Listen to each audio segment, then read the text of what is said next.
अब शुरुआत करते हैं सवाल जवाब के सिलसिले की। और पहला सवाल जो मेरे पास आया है वो यही है कि लीशा रजोरा ने पूछा है, नायका के आईपीओ को लेकर क्या करें। लीशा जी, कल एक रिपोर्ट मैंने शेयर भी की थी ट्विटर पे, आप वहां पर रेफर भी कर सकते हैं उसे।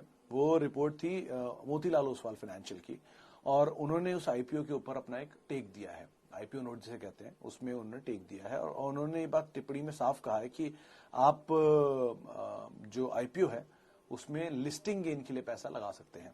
दरअसल 500-550 करोड़ रुपए के आसपास का इस आईपीओ का वो है साइज रिटेल वालों के लिए। 532 करोड़ रुपए के आसपास का रिटेल हिस्सा है, और उस 532 करोड़ के रिटेल हिस्से में अगर आप पैसा डालना चाहते हो तो ऑलरेडी पहले 1-1.5 घंटे में वो दुगना सब्सक्राइब हो चुका था। यानी कि रिटेल हिस्सा ही ऑलमोस्ट पहले 2 घंटे में पूरा सब्सक्राइब हो चुका है। तो अगर आप पैसा डालेंगे भी तो आपको अलॉटमेंट कम होगा, क्योंकि ऑलरेडी बड़ा सब्सक्रिप्शन मिल रहा है। उसके अलावा अगर आप 1000 रुपए के आसपास या 1100 रुपए के आसपास के अपर प्राइस बैंड में भरते भी हैं इसको, तो लिस्टिंग गेन में आपको ये पैसा बढ़ता हुआ दिखाई पड़ सकता है। तो लिस्टिंग गेन में आप लेकर निकल सकते हैं। लेकिन एक इंटरेस्टिंग चीज मैं नंबर्स में पढ़ी थी, मैं गलत भी हो सकता हूं, नंबर्स में ये पढ़ा था कि पिछले 3 साल में FY19, FY20 इन दोनों में घाटा था। FY21 में सब्सटेंशियली प्रॉफिट आ गया, 600 करोड़ का प्रॉफिट आया है 150-200 करोड़ के घाटे के सामने वाई बेसिस पर। और इंटरेस्टिंग ये है कि उनकी रेवेन्यूज में सिर्फ 4000 करोड़ का एक आंकड़ा बढ़ा है। तो 4000 करोड़ की रेवेन्यूज बढ़ने के सामने 700 करोड़ का मुनाफा एकदम से कैसे रिवाइव हो गया, ये समझना थोड़ा मुश्किल था। लेकिन खैर, ये कुछ चीजें हैं इस कंपनी के साथ। आप अगर इसमें निवेश करना चाहते हैं तो ब्रोकर से मानते हैं कि आप लिस्टिंग गेन के लिए निवेश कर सकते हैं। Multibagger share for lifetime. Subin Talwar साहब, कोई भी चीज, ये मल्टी बैगर जैसी जो स्टॉक होते हैं ये लाइफ टाइम के लिए नहीं होते हैं। लाइफ टाइम के लिए मौके आपके सामने दिख रहे हैं, मुझे ही दिख रहे हैं इनफैक्ट ऐसे शेयर जो कि आप बढ़िया दामों पर हैं। मिसाल के तौर पर अगर आप 4000 रुपए में टीसीएस को लेने को तैयार थे, आज टीसीएस 3200, 3300, 3400 की रेंज में, आज लेने को तैयार क्यों नहीं है? या 3400 रुपए पे एशियन पेंट्स लेने को तैयार थे तो आज 2800 रुपए में एशियन पेंट्स लेने को तैयार क्यों नहीं है? HUL 2600, ऐसे ही 2400, या ऐसे बहुत सारे मिड कैप के नाम भी हैं जो HDFC लाइफ 750 में सब लेने को तैयार थे, आज 690-700 रुपए की रेंज में कोई लेने को तैयार नहीं है। तो ऐसा क्या हो गया इन कंपनियों में? क्या फेरबदल आ गया? क्या प्रॉब्लम आ गई? क्या कारोबार में बदलाव आ गया कि इतना घबराहट शुरू हो गई, लोग लेना बंद हो गए? ऐसा नहीं है, वो तब थोड़े महंगे थे या तो, ये आप थोड़े ज्यादा सस्ते हैं। इस चीज को आइडेंटिफाई करिए और उनमें बने रहिए, और 20 साल, 30 साल, 10 साल के लिए इन्वेस्ट करिए। क्या दिक्कत है? अच्छी कंपनियां हैं, इंडिया ग्रो करेगा तो ये भी ग्रो करेंगे ही करेंगे। और ऐसा भी नहीं है कि ये न्यू एज बिजनेस ही हमेशा चलेंगे। लॉस मेकिंग बिजनेस कभी भी सही नहीं होता, चाहे कोई भी कंपनी हो। तो लॉस मेकिंग और हाई डेट, इन दोनों कंपनियों से हमेशा बच के रहिए। One of loss making is a different thing, लेकिन लगातार लॉस मेकिंग कंपनीज को हमेशा अवॉइड करिए। और ऐसे बहुत सारे आईपीओ आ रहे हैं जो कि लॉस मेकिंग है और हाई डेट है, तो जरा ध्यान से संभल कर इनमें आप इन्वेस्ट करिएगा लॉन्ग टर्म के लिए। अच्छा जी, आगे बढ़ते हैं। और विच stock is better, Bajaj auto, Minda industry, KPR mill, IEX? Long term sir Bajaj auto सबसे पहले, क्योंकि बजाज ऑटो के पास 800 रुपए पर शेयर कैश है। कैश रिच ऑटो कंपनियों में से एक है और देश की दूसरी सबसे बड़ी कंपनी ऑटो की। बजाज ग्रुप की कंपनी, तो इससे कोई ट्रबल है नहीं। 1, प्रोडक्ट बिकता आपको दिखता ही होगा रोड पर, तो उसको तो सोचने की जरूरत नहीं है। सेकंड नंबर पे आप IEX को रख सकते हैं, लेकिन IEX ऑलरेडी बहुत स्टीम में है, तो ये अभी सही नहीं चलेगा। स्टीम को निकल जाने दीजिए, उसके बाद सही चलेगा। IEX इसलिए बोल रहा हूँ कि पावर ट्रेडिंग कारोबार में, और ये कारोबार बढ़िया कारोबार है, इस तरह को एक्सचेंज है नहीं इंडिया में। तो वैसे कारोबार अच्छा है, लेकिन ऑब्वियसली बात है बड़ा हैंगओवर इस पे आया है ये स्टॉक बोनस का, और इक्विटी डाइल्यूट होगी। तो पहले एक बार इसके नंबर्स देख लीजिए कि इक्विटी डाइल्यूशन कितना होता है, कितना प्रॉफिट कंपनी जनरेट कर पाती है गोइंग फॉरवर्ड।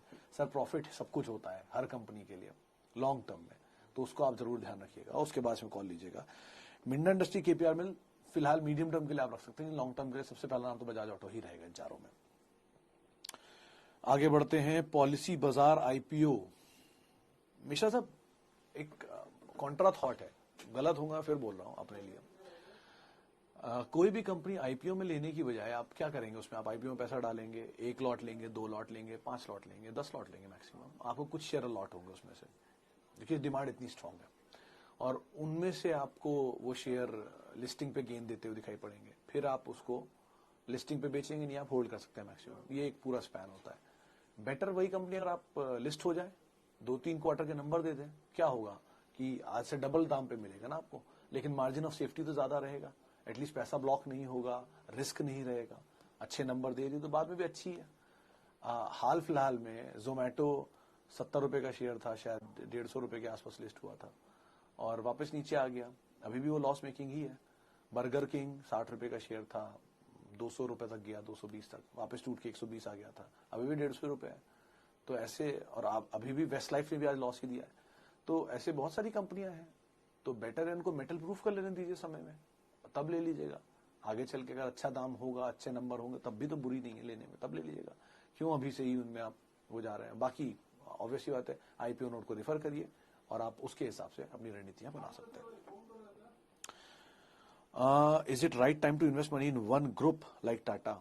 सर, टाटा में आप पैसा डाल सकते हैं क्योंकि बड़ा पोर्टफोलियो है, सबसे ज्यादा कंपनियां एक किसी ग्रुप की लिस्टेड तो टाटा ही है, इसलिए आपको टाटा ग्रुप ज्यादा दिखता है।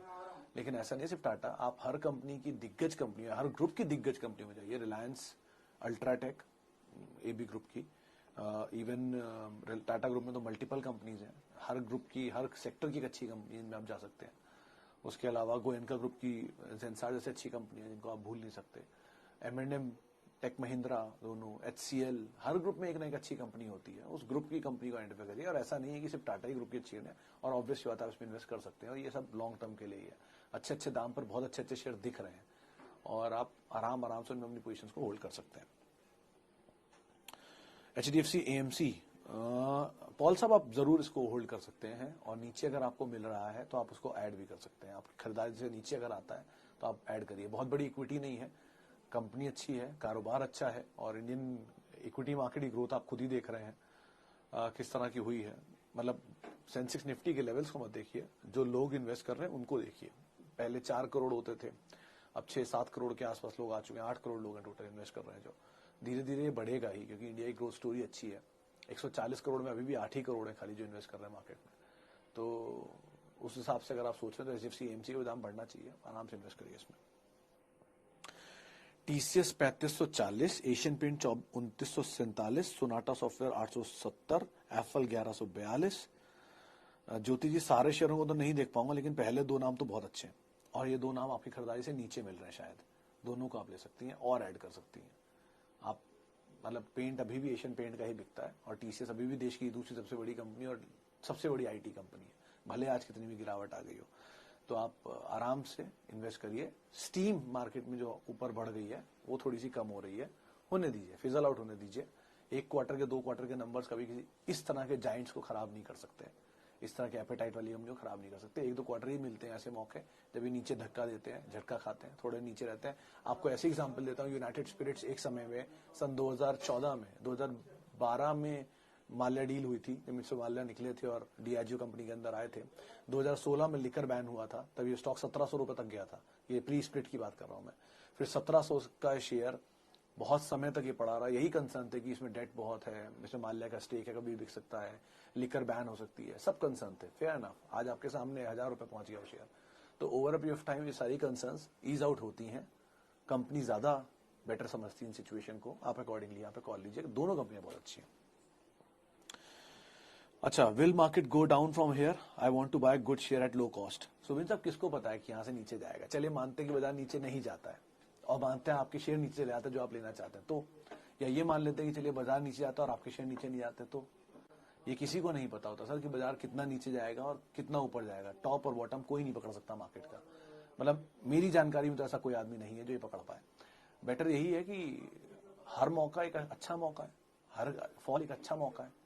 आपको कोई चीज सस्ते में मिल रही है तो ले लीजिए, कल और सस्ते मिलेगी तो और ले लीजिएगा। कौन कह रहा है कि सारा एक बार में ले लीजिए? थोड़ा थोड़ा थोड़ा थोड़ा ऐड करते रहिए, और जब ऊपर चला जाए छोड़ दीजिए, कोई और नीचे आए उसको ले लीजिए। ऐसा तो नहीं एक साथ सारा बाजार नया हाई बनाता है, एक साथ सारा बाजार नया लो बनाता है। तो कुछ ना कुछ ऊपर, कुछ ना कुछ नीचे तो हमेशा चलता है। आज यूनाइटेड स्पिरिट्स का दिन था, वो चल रहा था। IRCTC का दिन था, वो चल रहा था। BHEL का दिन नहीं था, वो नहीं चल रहा था। TCS का दिन नहीं था, वो नहीं चल रहा था। एशियन पेंट आज चल रहा था, 2 दिन पहले नहीं चल रहा था। तो लाइक वाइज चीजें फेयर बदल होती हैं, और अकॉर्डिंगली आप यहाँ पर कॉल लेकर अपनी रणनीति बना सकते हैं। अच्छा जी, आगे बढ़ते हैं। और टाटा पावर 235 होल्ड करिए सर। इस पर किसी और जानकार ने भी राय दी थी कि आप बने रहिए, लोअर लेवल पे खरीदारी करिए। SIP फॉर्म में आप इसे ले सकते हैं, घबराने की जरूरत नहीं। आप बहुत टॉप पर वैसे तो एंटर कर चुके हैं, लेकिन फिर भी नजरिया अगर आपका लंबी अवधि का तो आप जरूर बने रहिए। दीपक नाइट्रेट SRF को सर अभी अवॉइड करिए, क्योंकि इसमें स्टीम थी, वो स्प्लिट से पहले वाली, तो वो थोड़ा ईज आउट होने दीजिए। और दीपक नाइट्राइट कंपनी ठीक है, नीचे मिले तो ज्यादा बेटर कॉल है, लेकिन दोनों कंपनियां अच्छी हैं, भाव को और थोड़ा एडजस्ट होने दीजिए। अगर आपको लग रहा है तो आप 100 में से 10-10 शेयर यहाँ पर खरीद सकते हैं, 15-15 शेयर खरीद सकते हैं, झटके का वेट करते रहिए, नीचे आता जाए और लेते जाइए। IRCTC में सही टाइम नहीं है नीलम जी, अभी इस शेयर में एक बड़ी तेजी देखी गई है और उसके बाद ईज आउट हो रहा है, तो अभी नहीं।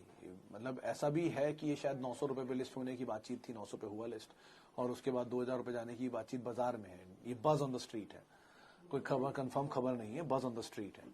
लेकिन क्योंकि शेयर ऑलरेडी बहुत बड़ी तेजी दिखा, और वैसे भी IRCTC क्यों, मतलब खाली IRCTC बचा है मार्केट में और कुछ नहीं है। 7000 शेयर है BSE पे, आप और दुनिया में इतने अच्छे शेयर, इतने अच्छे दाम पे, उनको देख लीजिए। IRCTC के अगर जोखिम को आप समझ सकती हैं इतनी बड़ी तेजी के, तो आप जरूर इसमें एंटर करिए, कोई दिक्कत नहीं है, लेकिन जोखिम को भी समझ लीजिएगा स्प्लिट के बाद किस तरह का है इसमें।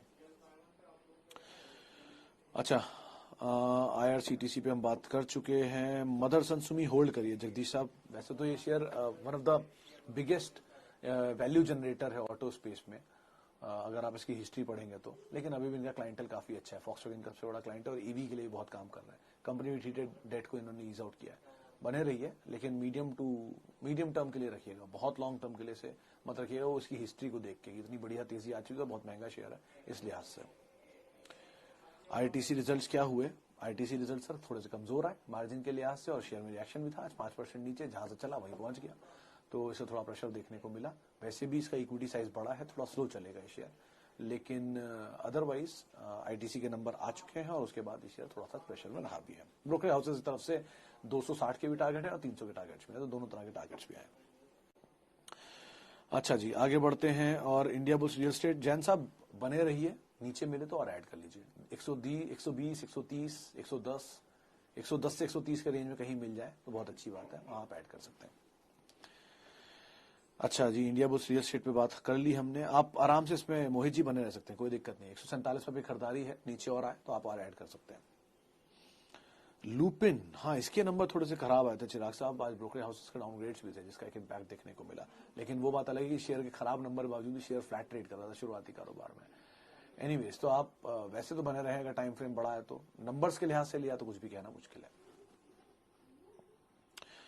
ओके, एक्सिस बैंक, रितेश जी बहुत बड़ी तेजी एक्सिस बैंक में दिखाई है अभी, और कल ही किसी जानकार से मैं बात हुई, हिमांशु से, उन्होंने ये बात कही थी कि बड़ी तेजी ICICI में आई, वो कंसोलिडेट हुआ, एक्सिस में आई, वो कंसोलिडेट हो रहा है, तो थोड़ा टाइम कंसोलिडेट होगा और उसके बाद वापस चलना शुरू हो जाएगा। अच्छा बैंक है, आप आराम से बने रह सकते हैं। अभी भी ये देश के शायद चौथे या पांचवें या छठे बैंक में शुमार होता है, ऐसा कुछ नहीं है, बढ़िया बैंक है। आप लोअर लेवल पे इसको और ऐड कर सकते हैं, लेकिन लोअर मतलब रीजनेबल लोअर लेवल पर, और समय दीजिए। एक तरफा चला है तो थोड़ा सा ईज आउट होने दीजिए, उसके बाद आप इसमें एंटर कर सकते हैं। ओके, L&T, नितिन जी अभी नंबर्स हैं इसके, आज आने हैं नंबर शायद, L&T के नंबर आज ही आने हैं, मतलब मैंने देखे नहीं नंबर इसके, लेकिन L&T केस में ये इंपॉर्टेंट है कि नंबर अच्छे आएंगे और बड़ी तेजी इसमें दिखा चुका है। आप ऐसे समझिए कि L&T की सब्सिडरीज हैं 4, L&T infotech, L&T take, Mindtree और L&T फाइनेंस, 3 के नंबर बहुत अच्छे आए थे, तो L&T के नंबर भी अच्छे आने चाहिए, तो वो भी एक वजह है। और वैसे भी अदरवाइज ग्रुप अच्छा है, कंपनी अच्छी, EPC कारोबार में मेजर कंपनी है, तो आप बने रहें, ज्यादा बेहतर रहेगा। चलिए, फिलहाल अब इतने सवालों को मैं शामिल करूंगा। एक चीज का ध्यान रखिएगा कि वॉलेटिलिटी थोड़ी ज्यादा थी आज, क्योंकि एक्सपायरी का दिन था, और बड़ी बाजार में तेजी देखी गई है पिछले कुछ महीनों में, थोड़ा ईज आउट हो रहा है तो होने दीजिए। अच्छे शेयर मिल रहे हैं सस्ते दाम पर तो लेते रहिए, क्या दिक्कत है, थोड़ा थोड़ा लेते रहिए पोजीशंस को, और it's a long term story, 1-2 दिन की कहानी नहीं होती मार्केट्स में। खैर, इसी नोट के साथ अब मार्केट टुडे को तो यही समेटे, मार्केट पंचनामा को यही समेटेंगे। आपसे हम कल फिर मुलाकात करेंगे शुक्रवार को, और तब तक के लिए आप ध्यान से संभल कर ट्रेड करिएगा। मेरे साथ जुड़ सकते हैं @sumitresearch मेरा